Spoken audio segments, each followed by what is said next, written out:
He who has a why can bear almost any how. Meaning itself gives memory roots. That's why in the basics of mnemonics, we always look to develop their wondrousness, their weirdness, their sights, their sounds, their smells. And Frankl taught that when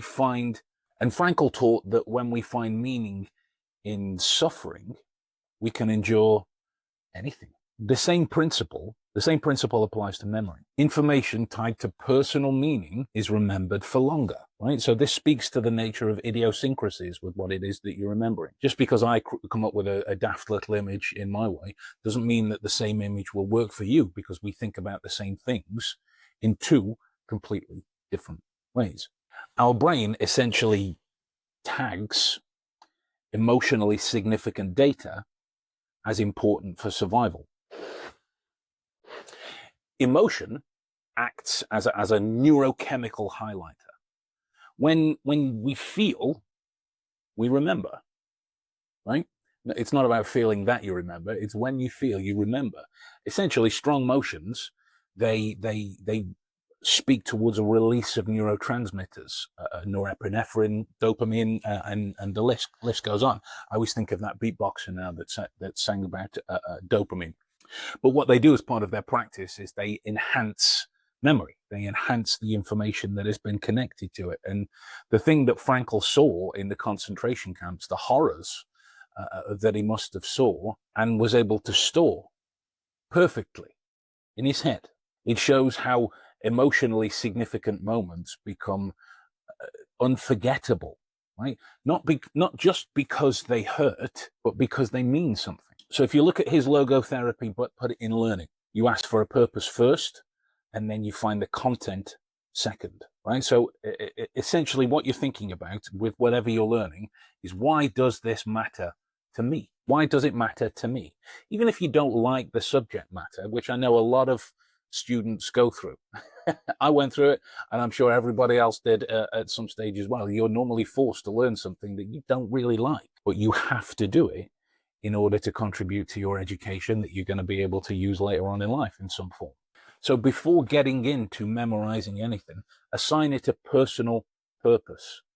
When you're looking at whatever it is, how is this going to make me grow? Whether that be a book of fiction or not, doesn't matter, right? Because fictional narratives can enrich your soul and your enjoyment. He would talk about suffering creating a moment of identity. Emotionally charged memories shape who we believe we are, which, other than that being a very heavy thing to think about, that what logotherapy indicates here as a part of Frankl's experience is when you tie knowledge to what it is that you are becoming, whatever that is, when you tie knowledge to who you are becoming, whoever that is, it's not just what you're doing. It embeds it deeper.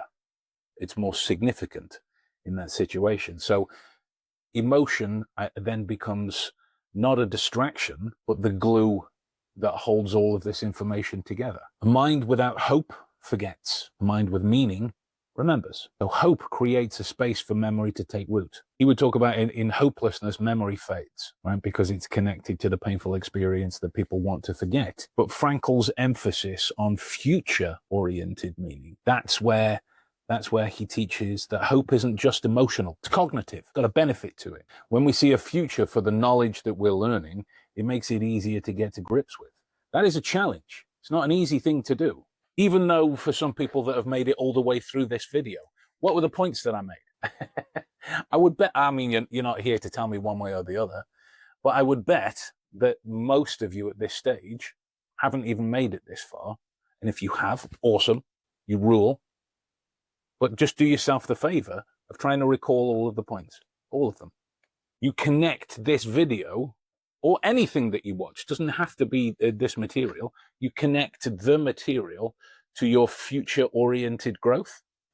And every moment of interaction with the material becomes significant, becomes contributory, right? In the same way that every 10,000 step walk you do is contributory to your health. So even though Viktor Frankl's experience was horrendous, horrible, there is wisdom in that we can take to develop our memories even further.